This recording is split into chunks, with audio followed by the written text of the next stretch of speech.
இப்போ லுஹாவுடைய நேரத்தை பொறுத்தவரையில் அந்த நேரத்தில் நமக்கு சுன்னத்தாக்கப்பட்டிருப்பது லுஹா தொழுகை ஆகும். லுஹாவுடைய நேரத்தில் நமக்கு சுன்னத்தாக்கப்பட்டிருப்பது லுஹா தொழுகை. இந்த லுஹா தொழுகை மார்க்கத்தில் உள்ளதா இல்லையா என்பது தொடர்பாக உலமாக்கள் மத்தியிலே கருத்து வேறுபாடுகள் காணப்படுகின்றன. இதிலே உலமாக்கள் சுமார் 4 கருத்துக்களை முன்வைப்பதை நாம் பார்க்கலாம். முதலாவதாக, இந்த லுஹா தொழுகையை ரெகுலராக தொழாமல் விட்டு விட்டு தொழுவதுதான் சுன்னா என்கிற ஒரு கருத்து சில உலமாக்களிடத்திலே காணப்படுகிறது. இதற்கு சாதகமாக ஒரு ஹதீஸை அவர்கள் முன்வைக்கிறார்கள்.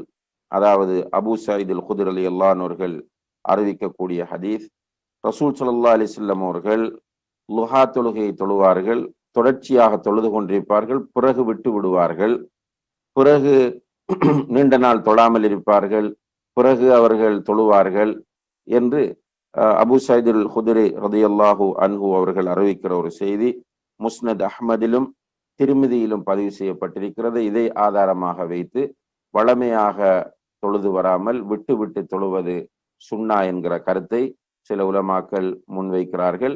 ஆனால் இந்த ஹதீஸ் பலவீனமான ஒரு ஹதீஸாகும். இதில் இடம்பெறுகிற ஒரு அறிவிப்பாளர் விமர்சனத்திற்கு உட்படுத்தப்பட்டிருக்கிறார். அவர் பலவீனமானவர் என்பது ஏகோபித்த முடிவாகும் என இமாம் தஹபி ரஹ்மத்துல்லாஹி அவர்கள் சொல்லுகிற காரணத்தினால் இந்த கருத்து ஏற்றுக்கொள்ள முடியாத ஆதாரமற்ற ஒரு கருத்தாகும். இரண்டாவது ஒரு கருத்து இருக்கிறது. லுஹா தொழுகை என்பது மார்க்கத்தில் உள்ளதே கிடையாது, இது பிதஅத்தான தொழுகை என்கிற ஒரு கருத்தும் சில அறிஞர்கள் மத்தியிலே காணப்படுகிறது. இதற்கு அவர்கள் ஒரு ஹதீஸை ஆதாரமாக கொண்டு வருகிறார்கள். அதாவது மா ரஅய்து, ஆயிஷா ரலியல்லாஹு அன்ஹா அவர்கள் சொல்லக்கூடிய செய்தி, மா ரஅய்து ரசூலுல்லாஹி ஸல்லல்லாஹு அலைஹி வஸல்லம் ஸப்பஹ சுபஹத துஹா வ இன்னி ல உஸப்பிஹுஹா என்று. ரசூல் ஸல்லல்லாஹு அலைஹி வஸல்லம் அவர்கள் லுஹாவுடைய நேரத்தில் நபி ஸல்லல்லாஹு அலைஹி வஸல்லம் அவர்கள் அந்த தஸ்பீஹ் செய்கிறவர்களாக இருக்கவில்லை என்ற ஒரு செய்தியை கொண்டு வருகிறார்கள். அதே போல புகாரியிலே வரக்கூடிய இன்னும் ஒரு செய்தி, ரசூலுல்லாஹி அலைஹி வஸல்லம் அவர்கள் லுஹா தொழுகை தொழக்கூடியவர்களாக இருந்தார்களா என்று கேட்கப்பட்ட போது, அவ்வாறு இருந்ததாக நான் நினைக்கவில்லை என்று முவர்ரிக் அல் உஜ்லி என்பவர் அறிவிக்கக்கூடிய ஒரு செய்தியை நாம் பார்க்கிறோம். இந்த செய்திகளை வைத்து சில அறிஞர்கள் லுஹா தொழுகை என்பது கிடையாது, அது மார்க்கத்தில் உள்ளதல்ல, அது பிதஅத் என்ற கருத்தை உடையவர்களாக இருக்கிறார்கள். ஆனால் இதிலே இந்த கருத்து வலுவானது கிடையாது. காரணம் என்னவென்றால், இந்த செய்தியை சொல்லக்கூடியவர்களுக்கு ரசூலுல்லாஹி அலைஹி வஸல்லம் அவர்கள் தொழுதார்களா என்பது தெரியாமல் இருந்திருக்கிறது. அதனால் தான் அவர்கள் எனக்கு தெரியாது அல்லது அவர்கள் தொழுததாக நான் கருதவில்லை என்று கூறுகிறார்கள். ஆனால் நிறைய ஆதாரங்கள் அவர்கள் தொழுததாக வருகிறது என்பதனால் இந்த கருத்தும் ஏற்புடையதல்ல. இமாம் இப்னு தைமியா ரஹ்மத்துல்லாஹி அவர்கள் போன்ற சில அறிஞர்கள் சொல்கிறார்கள், இரவு தொழுகையை தொழ தவறியவர் தான் லுஹா தொழ வேண்டும் என்று சொல்கிறார்கள். இந்த கருத்தும் வலுவான ஒரு கருத்து கிடையாது என்பதை நாம் புரிந்து கொள்ள வேண்டும். நான்காவதாக, ஏதாவது காரணங்களை அடிப்படையாக வைத்துத்தான் இந்த லுஹா தொழுகையை தொழ வேண்டும் என்கிற ஒரு கருத்தும் உலமாக்கள் மத்தியிலே காணப்படுகிறது. உதாரணமாக, ஒருவர் ஒரு பிரயாணத்திலிருந்து ஊருக்கு வந்தால் அல்லது ஒரு கூட்டத்தை சந்திப்பதற்காக அவர் போனால் அங்கே லுஹா தொழுது கொள்வது என்கிற ஒரு அடிப்படையிலே சிலர் ஒரு கருத்தை முன்வைக்கிறார்கள். இதுவும் ஏற்புடையதல்ல. வல்லாஹு ஆலம். அன்புள்ள சகோதர சகோதரிகளே, லுஹா தொழுகை என்பது ஒவ்வொரு நாளும் தொழ வேண்டிய ஒரு சுன்னத்தான தொழுகை என்பதை நாம் புரிந்து கொள்ளலாம். ஏனென்றால் இது தொடர்பாக நிறைய ஆதாரபூர்வமான செய்திகள் வருகின்றன.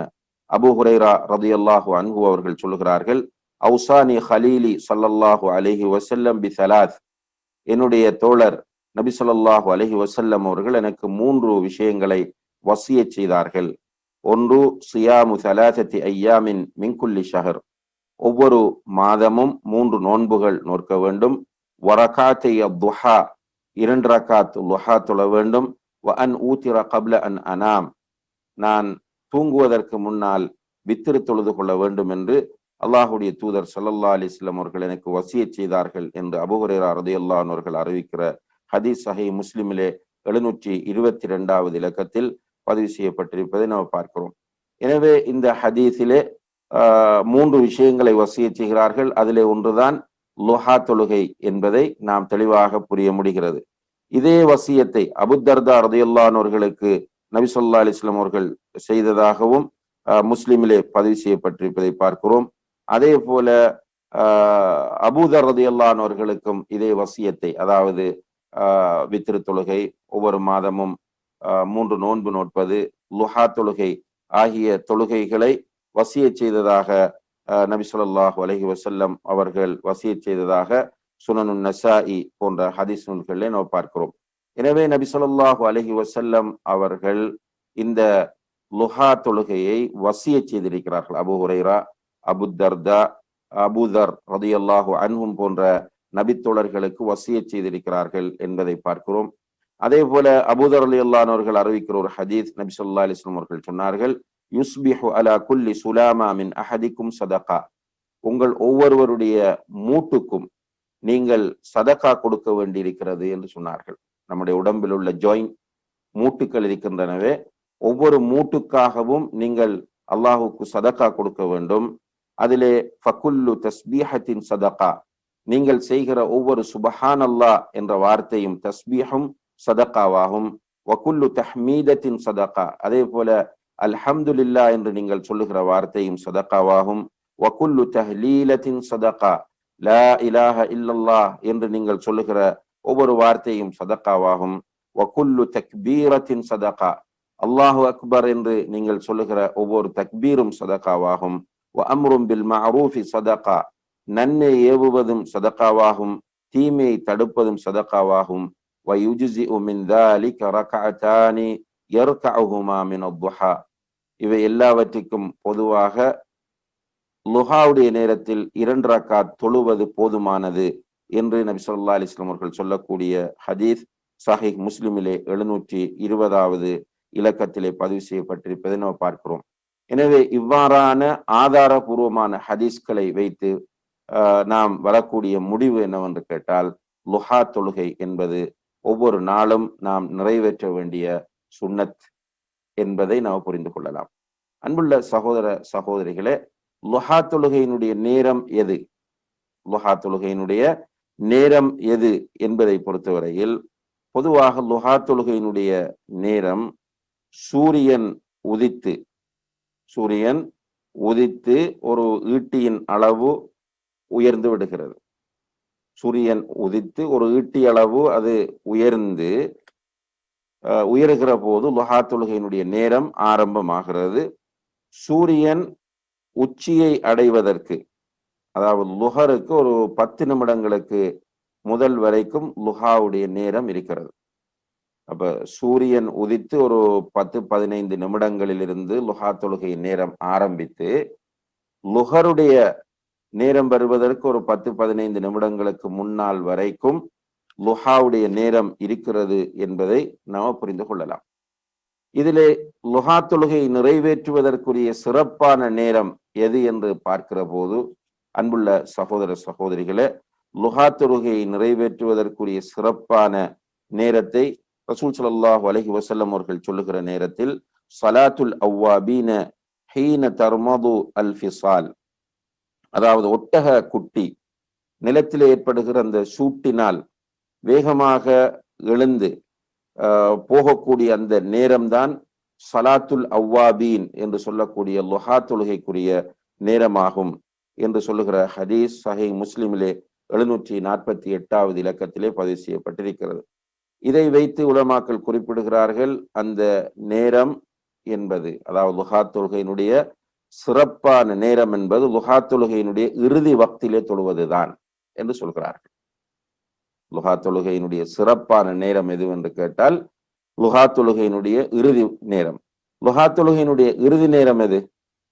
லுஹருக்கு அதான் சொல்வதற்கு ஒரு 10-15 நிமிடங்களுக்கு முன்னால் தான் அதனுடைய இறுதி நேரம் வருகிறது. எனவே இறுதி நேரம் வரை லுஹாவை பிற்படுத்தி தொழுவதுதான் சிறந்தது என்பதை இந்த ஹதீஸை ஆதாரமாக வைத்து உலமாக்கள் குறிப்பிடுகிறார்கள். ஆனால் நேர காலத்தோடு ஒருவர் லுஹா தொழுகையை தொழுதாலும் பிரச்சனை இல்லை, அவர் சுன்னாவை உயிர்ப்பித்தவராகவே கருதப்படுவார் என்பதை நாம் புரிந்து கொள்ள வேண்டும். எனவே இந்த லுஹா தொழுகையை நம்முடைய வாழ்க்கையிலே நடைமுறைப்படுத்த நாம் முயற்சி செய்ய வேண்டும். எத்தனை ரக்காத்துக்கள் தொழ வேண்டும்? லுஹா தொழுகை எத்தனை ரக்காத்துக்கள் என்று கேட்டால் அதனுடைய குறைந்த ரக்காத் 2 என்பதை நாம் புரிந்து கொள்ளலாம். ஏற்கனவே நம்ம குறிப்பிட்ட ஹதீஸ்களிலே அபூ ஹுரைரா ரலியல்லாஹு அன்ஹு அவர்கள் சொல்லக்கூடிய அந்த ஹதீஸினுடைய தோழர் ஸல்லல்லாஹு அலைஹி வஸல்லம் அவர்கள் எனக்கு 3 விஷயங்களை வசியச் செய்தார்கள். அதிலே ஒன்றுதான் ரக்காத்தை அத்துஹா, துஹாவினுடைய 2 ரக்காத்துக்கள் என்று வருகிறது. எனவே லுஹாவினுடைய குறைந்தபட்ச எண்ணிக்கை 2 ரக்காத்துக்கள் என்பதை நாம் புரிந்து கொள்ளலாம். 2 ரக்காத்துக்களை வழக்கமாக்கி கொள்வதும் பிரச்சனை இல்லை, சிறந்தது என்பதை நாம் புரியலாம். ஆனால் அதிகமாக தொழலாமா என்று கேட்டால், லுஹா தொழுகையை அதிகமாக தொழலாமா என்று கேட்டால் நிச்சயமாக அதிகமாக தொழுவதற்கு தடை இல்லை என்பதை நாம் புரிந்து கொள்ள வேண்டும். ஆனால் அதிகம் என்பது எத்தனை? 4, 6, 8 என்று கேட்டால் சிலர் 8 ரக்காத்துக்கள் என்று கூறுகிறார்கள்.